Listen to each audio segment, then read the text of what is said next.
तो होते हैं उनकी समझ में भागवत आती है, जो भावुक नहीं होते उनकी समझ में नहीं आती। कहते हैं ना, खग जाने खग ही की भाषा।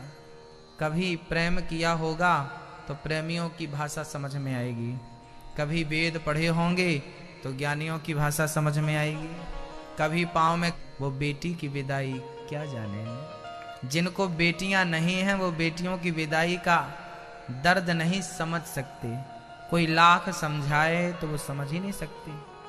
उसी प्रकार जो कथा से जुड़े हैं, प्रेमी गण हैं, उन्हें ये भागवत समझानी नहीं पड़ेगी, बस समझ में आ जाएगी। रसिकों का ग्रंथ है ना। पीएचडी के विद्यालय में क्या पहली क्लास के विद्यार्थियों का प्रवेश है? बोलो। जिनसे काखा गाघा नहीं आता वो पीएचडी की पढ़ाई क्या करे ना होगा। यदि आप ईश्वर से प्रेम थोड़ा सा शुरू कर चुके हैं तो आप भागवत में प्रवेश कर सकते हैं, भागवत सुनने के अधिकारी हैं। और यदि आपको प्रेम बिल्कुल नहीं है भगवान से, अभी भी मोह माया में है, तो शायद इसके अधिकारी अभी हम नहीं हैं। पहले हमें इसका अधिकारी बनना होगा। तो आपको मैं पहले अधिकारी बनाऊं या अधिकारी मानकर सुनाऊं? आप बताइए। मंदिर में जाने के पहले एक शर्त होती है कि आप स्नान करके ही मंदिर जाइए, शुद्ध होकर ही मंदिर जाइए। आप बिस्तर से उठे और डायरेक्ट मंदिर जाएंगे तो आपको ही अच्छा नहीं लगेगा, आपको ही वो शांति का अनुभव नहीं होगा जिस शांति की। परंतु जब बच्चे की शादी होती है ना, तो वो लड़का खुद स्नान करता नहीं है, उसे स्नान कोई कराता है। हाँ या ना। शादियों के टाइम पे ना नहाते नहीं है बच्चे, उन्हें नहवाया जाता है। हाँ या ना। कभी तेल से नहवाते हैं, कभी हल्दी से नहवाते हैं, फिर शुद्ध जल से नहवाते हैं, फिर उपटन लगाते हैं, उससे नहलाते हैं, है ना। तो आज सच्ची बात हम आपसे कहें कि आज हम आपको नहवाएंगे। आप जब उपटन करते हैं ना, तो शरीर में जितना गंदा होता है, हल्दी का उपटन जब लगाते हैं तो वो सारा हल्दी में चिपक के बाहर हो जाता है, फिर हम स्नान करते हैं तो हमें अच्छा लगता है। ऐसे ही आज हम आपको पहले आपको भागवत श्रवण कराएंगे। हम आपको 7 दिनों में सब हो जाएगा निश्चिंत। 3 दिन की शादी कितने दिन की होती है? मंडप,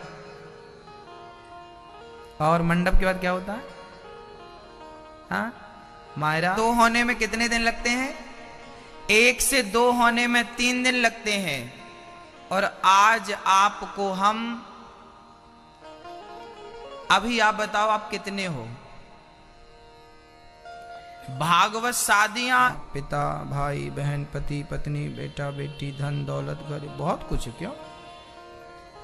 अभी हम बहुत हैं। 7 दिनों में मेरी मां, आप शादी 3 दिन में 1 से 2 करती है, जबकि कथा 7 दिन की या हो जाएंगे 1। आप अभी यदि 2 हैं, यदि 4 हैं, तो सावधान, 7 दिन बाद आप 1 हो जाएंगे। जैसे गंगा सागर में मिलकर, जब तक सागर में नहीं मिलती तब तक गंगा अलग होती है और सागर अलग होता है, पर जब गंगा सागर में मिलती है तो गंगा ही सागर बन जाती है। अब वो नहीं, अब वो है मैनाए और प्रेम गली अति सांकरी, जामे 2 न समाए। ये प्रेम की गली इतनी छोटी है ना मेरी माँ, यहां 2 लोगों का प्रवेश वर्जित है। यहां मिश्री पानी में घुलकर 1 हो जाती है। ऐसे जीवात्मा 7 दिन की कथा सुनकर सच्चे हृदय से जीवात्मा परमात्मा मिलकर 1 हो जाता है। 1 बनाने के अनेक से 1 कर देती है। वो 1 से अनेक नहीं करती, अनेक से 1 कर देती है। भक्तों, भागवत का पहला श्लोक हमें क्या सिखाता है वो समझते हैं। ये भागवत के महात्म्य का पहले अध्याय का फर्स्ट श्लोक, सच्चिदानंद रूपाय विश्वोत्पत्त्यादिहे तवे तापत्रय विनाशाय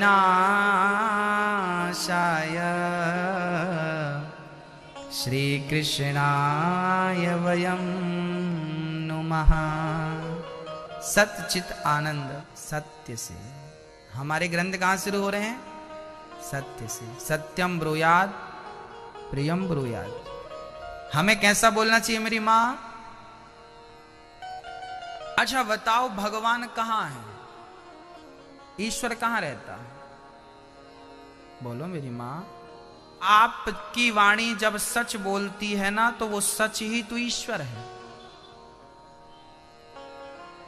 और आपकी वाणी जो झूठ बोलती है, वो झूठ ही तो दुर्योधन है, वो झूठ ही तो रावण है, वो झूठ ही तो कंस है, वो झूठ ही तो हिरण्याक्ष हिरण्यकश्यपु है।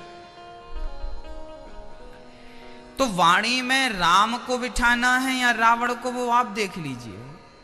यदि आप सच बोलते हैं तो आपकी वाणी में राम बैठेंगे, ईश्वर बैठेगा। और यदि आप बराबर तप नहीं, चलो गाओ हमारे संग। हमारी बात मत मानिएगा, गोस्वामी जी कह रहे हैं कि सत्य बराबर तप नहीं, झूठ बराबर पाप, जाके हृदय साच है। इसको एक बार आप बोलिए, जाके हृदय साच। उसी के हृदय में ईश्वर है। जिसके हृदय में साच नहीं, उसकी ईश्वर तुम ठोकते रहो छाती अपनी, क्या होता है? पीटते रहो। पानी पे लाठियां पीटने से क्या मिलेगा? मेहनत बेकार जा रही है कि नहीं? जहां पीटना चाहिए वहां पीट नहीं रहे हो, जहां कुछ है नहीं वहां पीटे जा रहे हो। मेरी माँ के मार्ग से नहीं जाते तो आपसे ईश्वर दूर है और आप भी ईश्वर से दूर हैं। यदि उस ईश्वर को पाना है, लक्ष्य है उसे पाना, तो शर्त है कि आपको सत्य के मार्ग पर चलना पड़ेगा, झूठ कपट से बचना पड़ेगा। किसी को शुगर हो गई, डॉक्टर साहब शुगर हो गई, क्या करें? डॉक्टर साहब बोले शक्कर ना खाओ, चाय ना पियो, खीर ना खाओ, मीठा ना खाओ, और ये गोली खाते रहो। तो गोली तो खाना है, पर तुम्हें परहेज भी करना है। अब तुम गोली बराबर खा रहे हो और दिन में 4 बार चाय पी रहे हो, तो क्या शुगर ठीक हो जाएगी? मर जाओगे। गोली जितनी जरूरी है, गोली से ज्यादा परहेज जरूरी है। हाँ या ना? सही है मेरी माँ? आप सत्य की दवाई तो लेते रहिए, सत्य के मार्ग पर तो चलते रहिए, परंतु झूठ कपट छल से परहेज करते रहिए। इन पे मत उलझ जाइएगा, नहीं तो काम बिगड़ जाएगा। हाँ बोलिए भक्त वत्सल भगवान है आपको। सत्य बराबर तप नहीं, झूठ बराबर पाप। ना हम मानने का दबाव बनाएंगे, ना तो ना मानने की बात कहेंगे। हम थोड़ी देर के लिए भगवान की बात ही नहीं करेंगे। हम तो केवल ये कहेंगे कि यदि आप इंसान हैं तो इंसानियत के नाते आप भगवान को मानते हैं या नहीं मानते, ये मुद्दा नहीं है, पर आपको सच बोलना चाहिए या नहीं ये बताइए। जो ईश्वर को मानता है क्या वही सच बोलने का ठेका लेगा? जो नहीं मानता, साहब हम तो भगवान को नहीं मानते, तो भगवान को नहीं मानते तो क्या झूठ बोलोगे? आप भगवान को माने या ना माने, पर सच को तो मानना पड़ेगा। चोर भी चोरी करता है ना, तो बंटवारे के टाइम बोलता है सच बोलना कितना पाया तुमने। तो चोर भी जो झूठ बोलकर चोरी करते हैं, वो भी बंटवारे के टाइम पे सच की उम्मीद करते हैं कि नहीं? सच्चाई से ही चोरों का बंटवारा होता है कि नहीं? ये दुनिया मेरी माँ सच्चाई पर टिकी हुई है। इस दुनिया का हर व्यक्ति, अच्छा ये बताओ, आप अपने पति से, अपने बच्चों से झूठ बोलना पसंद, झूठ सुनना पसंद करेंगे या सच सुनना पसंद करेंगे? आप अपने पति से, अपने बच्चों से हैं तो इंसानियत के नाते आप भगवान को मानते हैं या नहीं मानते ये मुद्दा नहीं है, पर आपको सच बोलना चाहिए या नहीं ये बताइए। जो ईश्वर को मानता है क्या वही सच बोलने का ठेका लेगा? जो नहीं मानता, साहब हम तो भगवान को नहीं मानते, तो भगवान को नहीं मानते तो क्या झूठ बोलोगे? आप भगवान को माने या ना माने, पर सच को तो मानना पड़ेगा। चोर भी चोरी करता है ना तो बंटवारे के टाइम बोलता है सच बोलना कितना पाया तुमने। तो चोर भी जो झूठ बोलकर चोरी करते हैं वो भी बंटवारे के टाइम पे सच की उम्मीद करते हैं कि नहीं? सच्चाई से ही चोरों का बंटवारा होता है कि नहीं? ये दुनिया मेरी मां सच्चाई पर टिकी हुई है। इस दुनिया का हर व्यक्ति, अच्छा ये बताओ, आप अपने पति से, अपने बच्चों से झूठ बोलना पसंद, झूठ सुनना पसंद करेंगे या सच सुनना पसंद करेंगे? आप अपने पति से, अपने बच्चों से क्या सुनना पसंद करते हैं? झूठ? आपका पति आपसे झूठ बोले? हर व्यक्ति सच की उम्मीद करता है, हर व्यक्ति से, हाँ या ना? हम चाहते हैं कि आप सच बोलें, आप चाहते हैं कि हम वाला सच बोले, पर खुद झूठ बोलता है। ये कैसे होगा? जो उम्मीद आपने दूसरों से लगा रखी है, आपको भी उस उम्मीद में दूसरों के लिए खरा उतरना पड़ेगा। पहले आपको सच के मार्ग में चलना पड़ेगा, तब आप दूसरों से उम्मीद कर पाएंगे कि हमने सच बोला है, तुम भी बोलना। आजकल हमने थिंकिंग बना रखी है, झूठ बोलेंगे बस, 2 पैसे बचाएंगे, झूठ बोलेंगे तो काम बनेगा। दुकानें, जितनी मार्केट में दुकानें हैं ना, इनने सबने थिंकिंग बना रखी है, झूठ बोलेंगे तो ही दुकानदार मेरे पास आता है, मैं बोलता हूं भाई सच बोला करो, तो बोलता गुरुजी हम तो व्यापारी हैं, हमारा तो बिजनेस है, हमें तो झूठ बोलना पड़ेगा। आपने थिंकिंग बना ली है कि आप झूठ बोलेंगे तो ही आपका बिजनेस चलेगा। सोचो कि झूठ बोलने से इतना चलता है तो सच बोलेंगे तो ना जाने कितना चलेगा। जब झूठ आपको इतना, को झूठ पर भरोसा तो है पर सच पर भरोसा नहीं। एक बार सच पे भरोसा तो करके देखो, तुम्हारी दुकान बंद तो हो नहीं जाएगी। आप सच के साथ रहिए। हाँ, हो सकता है कि आप 2 पैसे कम कमाएं, अभी 1000 रुपए कमाते हैं तो सच बोलेंगे तो 800 कमाएंगे, 200 का नुकसान शुरू में हो सकता है, पर जब आदमी को विश्वास हो जाएगा कि ये बंदा कभी झूठ नहीं बोलता, तो मैं कहता हूं कि मार्केट में सबसे ज्यादा दुकान आपकी ही चलेगी, क्योंकि आप दूसरों का विश्वास जीती है। लगता जरूर है सच थोड़ा सा ना कड़वा लगता, शुरू में अटपटा लगता है, पर आदत बन जाए तो काम बढ़िया हो जाता है ना? सच्चाई पे चलना सीखिए। कौन लगा रहा हूं आपको,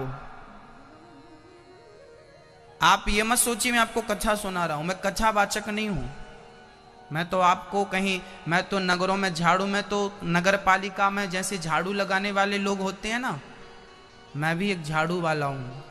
मैं भी जब शादी विवाह में उपटन और नहवाते हैं कि नहीं, कौन लोग नहवाते हैं, कौन लोग नहवाते हैं? बस वही हम हैं। लोग लगाते हैं, हम भी झाड़ूदार हैं, झाड़ू वाले हैं। फर्क इतना है कि वो गलियों को साफ करते हैं, हम आपके मन और चित्त को साफ करते हैं। हम आपके मन और बुद्धि में उपटन लगाकर आपके मन और बुद्धि को शुद्ध करते हैं। फर्क केवल इतना है, बाकी उस हम हैं उतने ही हम, आप बड़े हो सकते हैं। तो ये उपटन कौन सा लग रहा है मेरी मां? सच बोलना है। पहले हम आपको योग्य बना दें। कथा में अब आपने बहुत कथाएं सुनी, कथाएं सुन ली, और झूठ पहले खुद तो सीख लो। यही जवाब होगा कि नहीं, हाँ या ना? तो आप अपने बच्चों से जब कहेंगी कि बेटा तू सच बोला कर, तो कहीं आपका बेटा ना कह दे मम्मी पहले तुम तो सीख लो सच बोलना। इसलिए हम नहीं, उस रास्ते में चलाओगे कैसे? चलाने के पहले चलना पड़ेगा, है ना मेरी माँ? मैं गांजा पीऊं कहूं आपसे गांजा ना पियो, मैं शराब पीऊं आपसे कहूं शराब ना पियो, ये तो बात ठीक नहीं है। पहले हमें उस मार्ग में चल के देखना चाहिए जिस मार्ग में हम अपने बच्चों को चलाना चाहते हैं।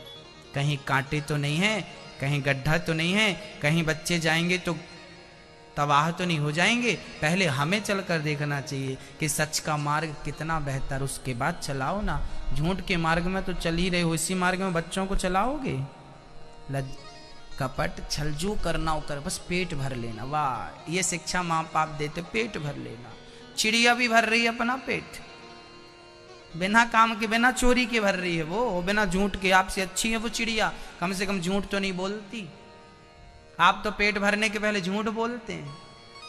अरे चिड़िया जब झूठ नहीं बोलती, पशु पक्षी झूठ नहीं बोलते, तो क्या इंसान को झूठ बोलना चाहिए मेरी माँ?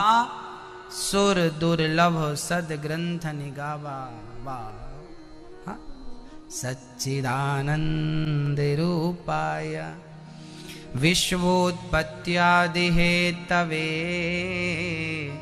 तापत्रय विनाशाय श्री कृष्णाय वयं नुमः। सच्चित आनंद क्या है? सत्य है ईश्वर। सत्य ही आपकी वाणी से जो सच निकलता वही ईश्वर है। शब्द ही ब्रह्म है, वेदांत कहता है। जो आपकी वाणी से सच निकलता है वो ईश्वर है, वही ईश्वर है। चित्त, ईश्वर रहता कहां है? चित्त में। चित्त यहां सबके भीतर है। यदि सबके भीतर है तो फिर वो परमात्मा गलत क्यों होने देता है? एक बात समझ में नहीं आती। शास्त्र कहे तो बलात्कार करने वाला, क्या उसके भीतर ईश्वर नहीं था जब उसने बलात्कार किया? चोर के भीतर क्या ईश्वर नहीं था जब उसने चोरी की? यदि ईश्वर था तो उसे ऐसा गलत काम करने से रोका क्यों नहीं? यदि नहीं रोका तो यह सिद्ध हो गया कि ईश्वर नहीं था। यदि होता तो रोकता, हाँ या ना? आइए इसको क्लियर करते हैं मेरी मां। हम लोग ना गलत फहमी में जीते हैं। हम लोगों को उचित ज्ञान नहीं है। हम लोगों को लगता है भगवान सबके भीतर। सर्वम खलविदम ब्रह्म लिखा है, सोहम लिखा है ग्रंथों ने कि सबके भीतर ईश्वर होता है। फिर प्रश्न ये खड़ा हुआ कि सबके भीतर यदि परमात्मा है तो गलत करने वाले को ये लाइट, आपके घर लाइट है कि नहीं है? लाइट है। आपने अपने घर की बोर्ड में यदि हीटर का प्लग लगा दिया तो कमरा क्या हो जाएगा? हीटर का प्लग लगा दिया तो कमरा क्या होगा? जोर से बोलो। एसी का प्लग लगा दिया तो कमरा क्या हो? बोलो। बिजली ना तो गर्म थी ना तो ठंडी थी। बिजली तो एक पावर है, वो सिस्टम को पावर देती है। उसके बाद सिस्टम अपने आप को एक्टिव करता है। उसमें जो सिस्टम जो फिक्सर होते हैं वो गर्म का है या ठंडा का है। बिजली गर्म नहीं होती, ठंडी नहीं होती, वो केवल पावर दे सकती है। उसके बाद हीटर का प्लग लगाना कि एसी का प्लग लगाना वो मर्जी आपकी है। उसी प्रकार जैसे हर घर में शुक तवा में जितने घर हैं, हर घर के बोर्ड में बिजली है या नहीं? हर बोर्ड में बिजली है। उपयोग कैसे करना है वो आपकी मर्जी। ऐसे हर जीव के अंदर ईश्वर है, पावर के रूप में। ईश्वर केवल पावर है, शक्ति है। अब उस शक्ति का सदुपयोग करना है या दुरुपयोग करना है? ईश्वर ने आपको बुद्धि दे रखी है कि नहीं? यदि हम आपसे कहें कि गड्ढे में गिर जाओ, कुएं में कूद जाओ, तो क्या आप कूद जाएंगे? कहो मेरी मां। यदि हम आपसे कहें कि कुएं में कूद जाओ तो क्या आप कूद जाएंगे? हाँ या ना? थिंकिंग है, सही गलत का ऑप्शन है, आप निर्णय करिए कि ये सही है या गलत।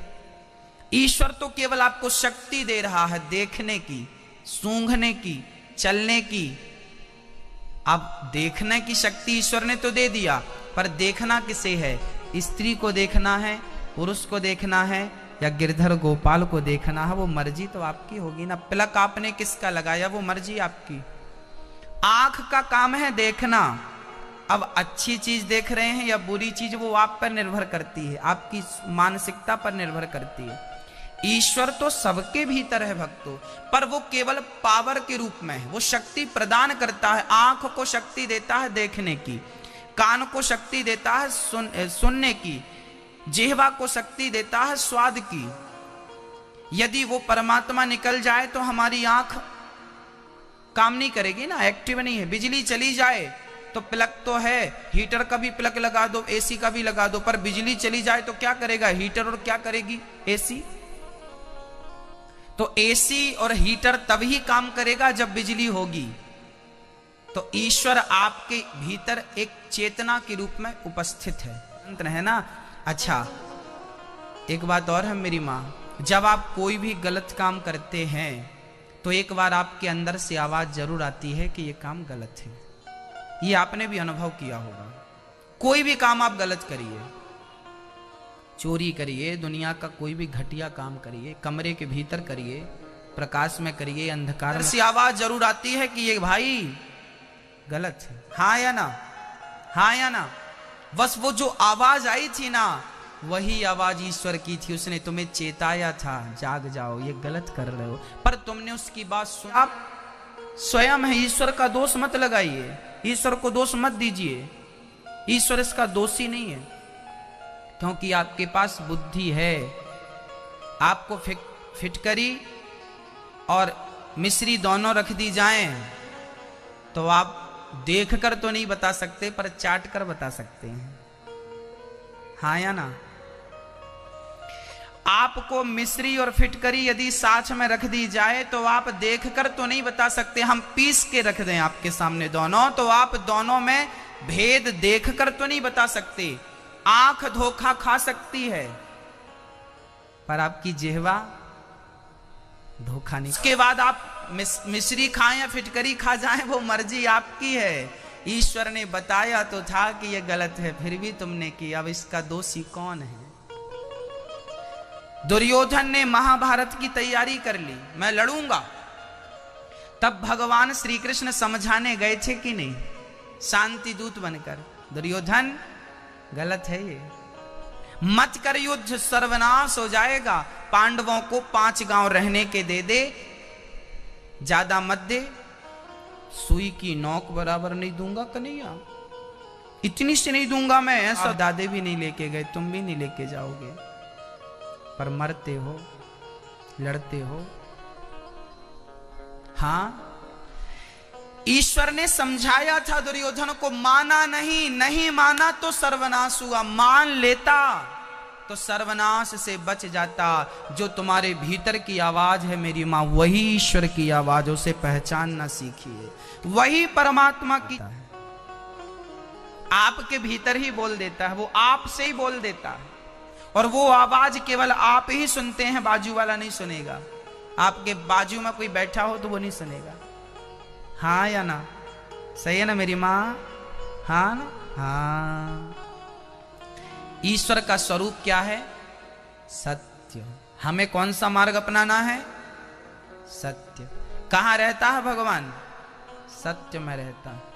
चित ईश्वर सर्वत्र है, हम सबके भीतर बैठा है। किसके भीतर बैठा है? बोले जिसके भीतर सत्य बैठा उसके भीतर ईश्वर बैठा। जिसके भीतर सत्य की जगह नहीं, उसके भीतर ईश्वर का कोई काम नहीं। ईश्वर का तीसरा स्वरूप है आनंद। ईश्वर का क्या नाम है मेरी माँ? सत्य के बाद चित है, चित के बाद आनंद है। पहले सत्य के मार्ग पर चलिए, फिर चेतना में अनुभव करिए उस ईश्वर का, अपने अंदर अनुभव करिए। यदि आपने सत्य के मार्ग में चल के अपने भीतर उस ईश्वर का अनुभव कर, फिर आनंद ही आनंद होगा। यही ईश्वर का स्वरूप है, सत्य चित आनंद। उसे ये सच्चिद आनंद है। पहले क्या मेरी माँ? पहले सत्य के मार्ग पर चलना पड़ेगा, उसके बाद उसी ईश्वर को अपने अंदर अनुभव करना पड़ेगा। जब ये दो काम कर लेंगे तो तीसरा अपने आप हो जाएगा। क्या मिलेगा फिर आपको? क्या मिलेगा? आनंद। अभी आपने अपने भीतर ईश्वर का अनुभव नहीं किया, खोजा नहीं उसे। अच्छा, आप बहुत गहरे हैं मेरी माँ, आप बहुत गहरे हैं, आपके भीतर ये पूरा संसार है। आपने बाहर तो बहुत कुछ देख लिया, बाहर तो बहुत कुछ ढूंढ लिया, पर अभी अंदर देखना और अंदर ढूंढना भी बाकी है। बाहर देख लिया सो देख लिया, और कोई आंखें, किसी की आंखें फूटी हो तो उसके आंखें जिसकी फूटी हो उसके सामने 10 दिए जला दो, 100 दिए जला दो, तो कोई अर्थ है? अंधे के सामने आप सूर्य भगवान को लाकर खड़ा कर दो तो कोई अर्थ है ना मेरी माँ। अंधे के सामने 1000 दीपक भी बेकार हैं, और जिसके भीतर एक दीपक जल गया, जिसकी आंखें जाग गईं, देखने लगी, वो अंधकार में भी अपना मार्ग ढूंढ ही लेता है। जिसकी चेतना की आंखें फूट गई वो, या जिनका विवेक और बुद्धि फूट गई वो। जिनकी आंखें हैं वही लोग बड़े अंधे हैं। हाँ या ना? उदाहरण देता हूं। आज हमने एक अखबार पढ़ा, यूपी में 15 दिन पहले एक घटना घट गई उत्तर प्रदेश में। सुनना, 15 दिन पुराना अखबार आज हमने पढ़ा। यूपी के किसी शहर का वो अखबार था। उस अखबार में आया था कि बहू और बेटे ने अपनी माँ को इतना टॉर्चर किया, अपने बाप को इतना टॉर्चर किया कि माँ बाप जहर खा के मर गए। बेटे ने खुद की औलाद, जिसके लिए रोते हो ना भगवान बेटा दे, मजबूर हो गए, मर गए। इससे क्या देखा हमने, क्या सीखा हमने? कि उन बच्चों के आंख थी, फिर भी उन्हें अपने मां की वेदना दिखाई पड़ी क्या? मां का दर्द दिखाई पड़ा क्या? मां बाप की चीख और पुकार सुनाई पड़ी क्या? अंधे वो नहीं होते मेरी मां जिनकी आंखें फूटी होती हैं। अंधे वो होते हैं जिनकी दोनों आंखें सलामत हैं, फिर भी उन्हें किसी का दर्द दिखाई नहीं पड़ता। यही अंधे लोग। हाँ, अंधा कौन है? 16 दिसंबर की रात दामिनी के साथ बलात्कार करने वाले क्या अंधे थे? उनकी आंखें थी ना? थी कि नहीं? थी उनकी आंखें, फिर भी उन्होंने उस लड़की के साथ बलात्कार किया कि नहीं?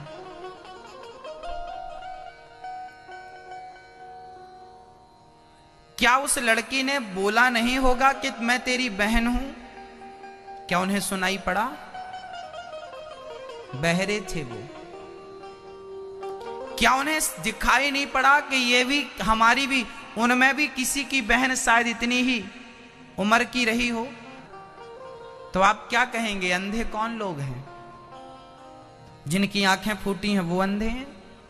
मेरी मां, अंधे वो नहीं है जिनकी आंखें फूट गई हैं।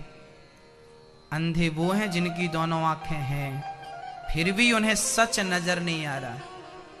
उन्हें क्या नजर नहीं आ रहा है? क्या नजर नहीं आ रहा है? जिन्हें सत्य नजर नहीं आता उन्हें शास्त्र अंधा कहता था। धृतराष्ट्र अंधा, उसकी आंखें फूटी नहीं थी। आज मैं आपको क्लियर कर दूं, धृतराष्ट्र अंधे नहीं थे, आंखें उनकी थी, दिखता था ये हरा है, ये पीला है, ये लाल है, ये गुलाबी है, दिखता था। फिर भी धृतराष्ट्र को अंधा क्यों कहा गया? इसलिए अंधा कहा गया कि धृतराष्ट्र जिस सभा में राजा बनकर बैठे थे उसी सभा में एक नारी के कपड़े उतारे जा रहे थे। आप जिस दरबार में बैठे हो वहां आपकी बहू को निर्वस्त्र किया जा रहा होगा, तो जमाना तुम्हें क्या आंख वाला कहेगी? अपनी भाभी को निर्वस्त्र कर रहा था कि नहीं? दुशासन खींच रहा था ना साड़ी। तो जिस बाप के सामने बेटा पराई नारी को निर्वस्त्र कर रहा हो, उस राजा को आप क्या कहेंगे? आंख वाला कहेंगे। रखी थी गांधारी की आंखों में उन्होंने पट्टी, ऐसी पट्टी नहीं बांधी थी कि कपड़ा बांध लिया था। लोग कहावत में बोलते हैं ना, तुम्हारी आंखों में पट्टी बंधी थी क्या? हाँ या ना? तुम्हारी आंखों में पट्टी। अरे गांधारी मां, सुन रही हो ना आप? मैं आपसे कह रहा हूं, तुम्हारे 100 बेटे आताताई थे। धृतराष्ट्र जी आप सुन लो, आपके 100 बेटे आताताई थे, जिनमें दुर्योधन दुशासन बहुत बड़े आताताई थे। भरी सभा में ये नारियों को निर्वस्त्र करने की जिद कर रहे थे। ऐसे बेटों को तुम इनके अपराधों को, इनकी करतूतों को देखते रहे और देखते नहीं रहे, चुप रहे। चुप रहे। ना तो धृतराष्ट्र ने कहा, ना तो गांधारी ने कहा। आवाज उठाई, जो आपका बेटा गलत कर रहा हो फिर भी आप चुप रहें, फिर भी आप देख कर भी ना देखने वाले बन जाएं, तो आपको क्या कहा जाएगा? तो धृतराष्ट्र और गांधारी अंधे नहीं थे, वैसे अंधे नहीं थे जैसा अभी तक आप लोग जान रहे थे, ऐसे अंधे थे। मोह में, कहते हैं बाप अपने बेटे के मोह में अंधा हो जाता है। यही अंधा था धृतराष्ट्र, यही अंधी थी गांधारी मां। हाँ भक्तों, आपसे पूछ रहा हूं, आप तो अंधे नहीं रहे हैं? आपकी औलाद ही यदि गलत हो जाए तो ऐसी औलाद का त्याग कर देना चाहिए। क्या गलत आदमी का आप साथ देंगे क्योंकि वो आपका बेटा है? बलात्कारी है तो आप उसे बचाएंगे क्योंकि वो आपका बेटा है? वो समाज कभी तरक्की नहीं कर पाती, वो लोग कभी तरक्की नहीं कर पाते जो गलत का साथ देते हैं। वो लोग आसमान को छू लेते हैं जो सच का साथ दिया करते हैं। भक्तों, रा गए, पत्नी बिक गई, बेटा रोहित बिक गया, खुद का मूल्य लगाया। बताइए, जब आप पर मुसीबत आती है ना, तो आप अपने गहने बेच देती हो मां, आप अपना घर बेच देती हो मेरी मां, मेरे भाई, आप अपनी जमीन जायदाद बेच देते हो, पर आप कभी अपने आप को नहीं बेचते, पर आप कभी अपनी पत्नी को नहीं बेचते, पर आप कभी अपने बेटे को नहीं बेचते। पर धर्म की रक्षा करने के लिए वो राजा हरिश्चंद्र जो अपने आप को बेच दिया हो, अपनी पत्नी को बेच। और एक ये भारत है जहां लोग कहते हैं सच नहीं, झूठ बोलेंगे तो ही दुकान चलेगी। कितना बदल गया। सतयुग क्या था? त्रेता युग क्या था? द्वापर युग क्या था? कलयुग क्या है? यही सतयुग है मेरी मां। तुम सच बोलोगी तो सतयुग चालू हो जाएगा, तुम झूठ बोलोगी तो कलयुग चालू हो जाएगा, तो युग बदल जाएगा। विचारधारा नहीं बदलते हम, दृष्टिकोण नहीं बदलते हम। आज तक हम धृतराष्ट्र और गांधारी को सुनते रहे कि ये अंधे हैं, ये अंधे हैं, पर किस प्रकार के अंधे हैं उस अंधेपन पे कभी विचार नहीं कर पाए।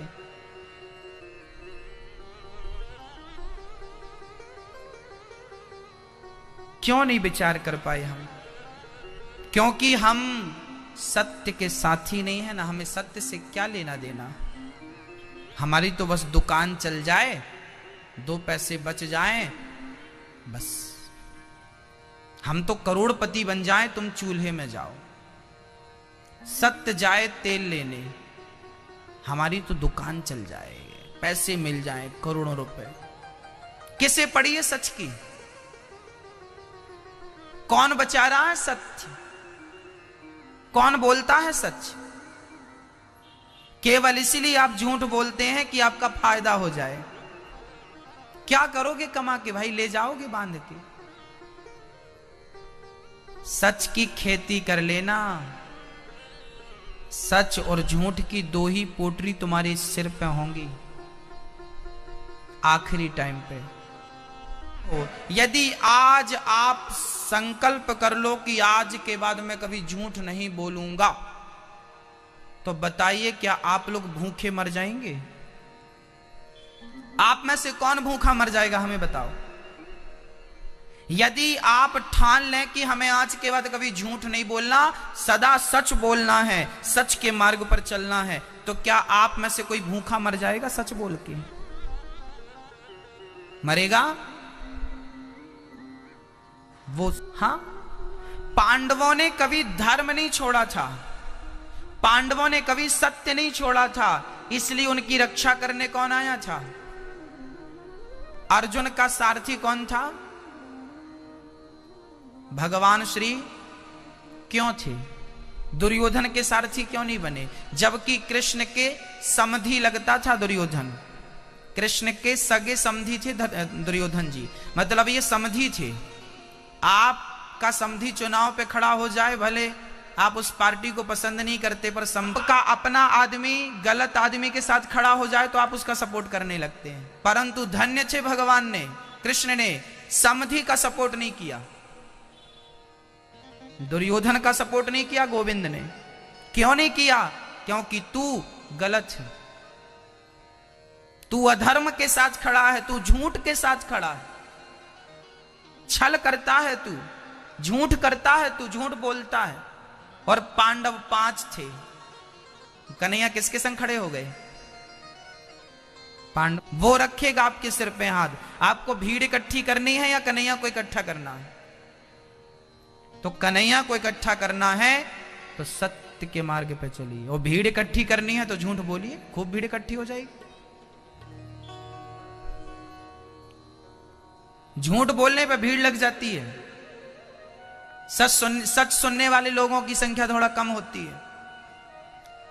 सच कम लोग पसंद करते हैं, झूठ ज्यादा लोग पसंद करते हैं। नाचने वाली आएगी तो ज्यादा लोग आएंगे, कथा सुनने कम आएंगे। झूठ के सहयोगी ज्यादा है, क्योंकि झूठ का प्रचार ज्यादा हो चुका है, झूठ के ग्राहक ज्यादा हो चुके। हाँ, चित्त पर जितना मैल लगा है सब खाली कर देना, समाप्त कर देना। ईश्वर सत्य चित्त आनंद। आनंद, आनंद कहीं बाहर से लाके डाला नहीं जाता, आनंद है आपके भीतर।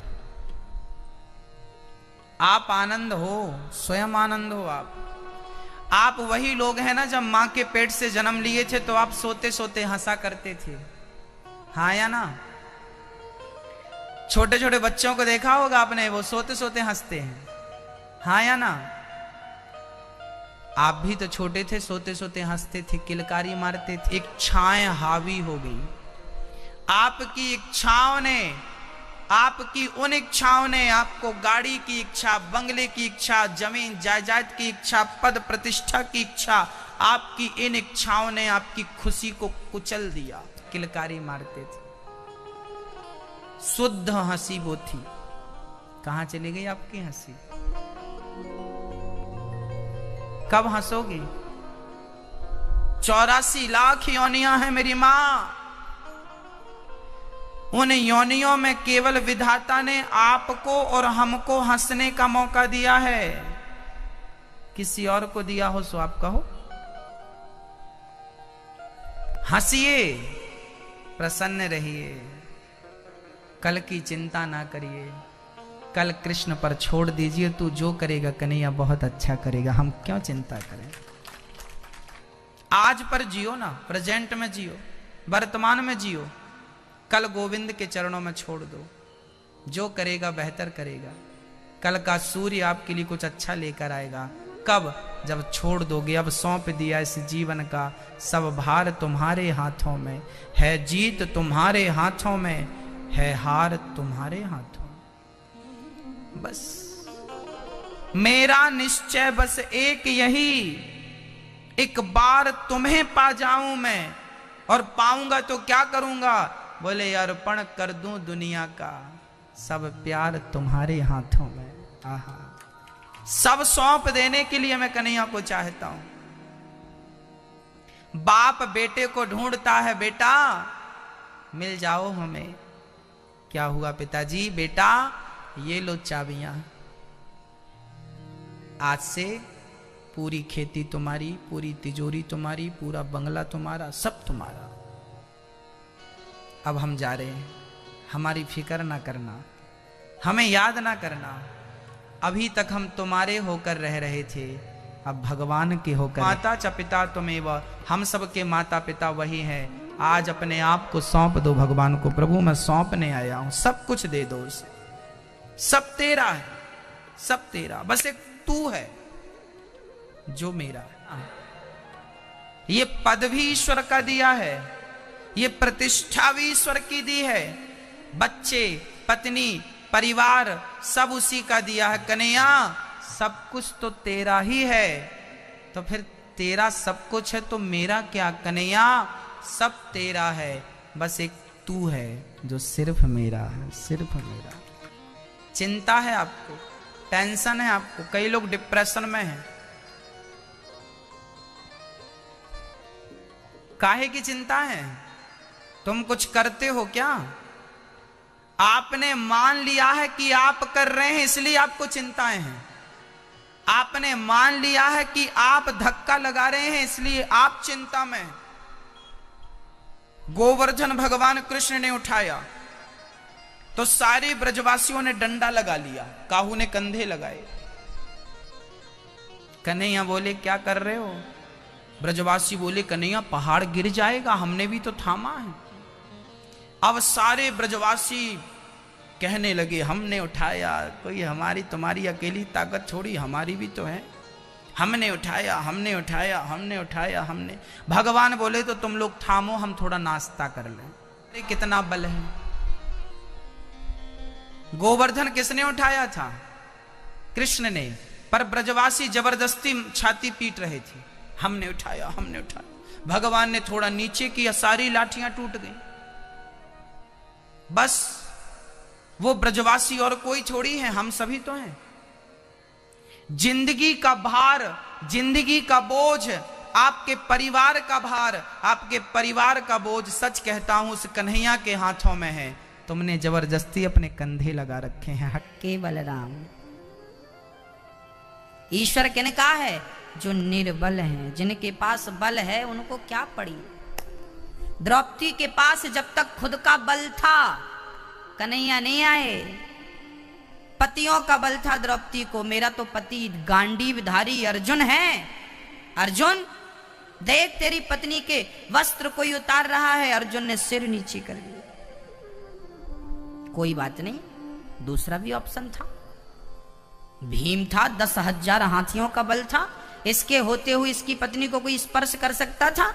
आवाज लगाया, भीम तुम्हारी पत्नी के वस्त्र उतार रहा है दुशासन, हाथ काट दो इसके। भीम ने सिर नीचे। द्रौपदी ने कहा कोई बात नहीं, न्याय की मूर्ति मेरे सामने बैठी है, धर्मराज युधिष्ठिर। युधिष्ठिर देखो आपकी पत्नी लुट रही है, वस्त्र उतर रहे हैं, बचाओ। धर्म की मूर्ति ने भी सिर झुका लिया। अब उम्मीद किससे करेगी? पितामह की तरफ देखा, गुरु द्रोणाचार्य की तरफ देख, गुरुजी भी बैठे, गुरुजी आप बचाओ। गुरुजी ने सिर, पितामह भीष्म आप बचाओ, सिर नीचे कर लिया। धृतराष्ट्र तो अंधा था, उसकी तो बात कर चुका हूं मैं, उसकी तरफ तो बात करने से फायदा नहीं है। वो तो पुत्र मोह में ऐसा व्यथित था कि वो तो नारियों को निर्वस्त्र अपने बच्चों से करा रहा था। कोई फायदा नहीं। द्रौपदी ने हाथ खड़े कर लिए, कन्हैया आकर सिद्ध कर दे कन्हैया कि तू निर्बल का बल बनता है। जब तक तुम्हारा अपना बल होगा तब तक कन्हैया कुछ नहीं करेगा। जब तुम निर्बल हो जाओगे, कह दोगे कन्हैया मैं हार गया, तुम हार कर शून्य होकर एक बार कृष्ण को पुकारो तो सही, समय पे आके रक्षा करेगा, जैसे द्रौपदी की रक्षा की। हार आपका हूं, एक बार कहने से क्या बिगड़ जाएगा। याद रखना मेरी मां, जब तक आपके पास दुनिया का बल होगा, परिवार का बल होगा, तब तक ईश्वर आपकी नहीं सुनेगा। क्या कहना पड़ेगा आपको कि प्रभु मेरे पास आपके सिवा कोई दूसरा बल। बाहर देखने से फुर्सत मिले तो आदमी भीतर देखे। हाँ, बाहर मजा ज्यादा है ना, मजे में उलझा रहता है, भीतर देखता नहीं, बिना देखे ही मर जाएगा, झांक के नहीं देखता। परिणाम यही हुआ। सुखदेव जी ने समाधि लगा ली और भीतर झांकना शुरू कर दिया, अंदर अंदर। गंदा पानी बाल्टी में भरा हो, एक बाल्टी में गंदा पानी भरा है, एक बाल्टी में साफ पानी, शुद्ध पानी भरा है। अब बताइए किस पानी में आपका प्रतिबिंब नजर आएगा, चेहरा किस पानी में दिखेगा? बोलो जोर से। गंदे पानी में क्या आपका चित्र दिखाई पड़ता है? साफ पानी में दिखता है ना।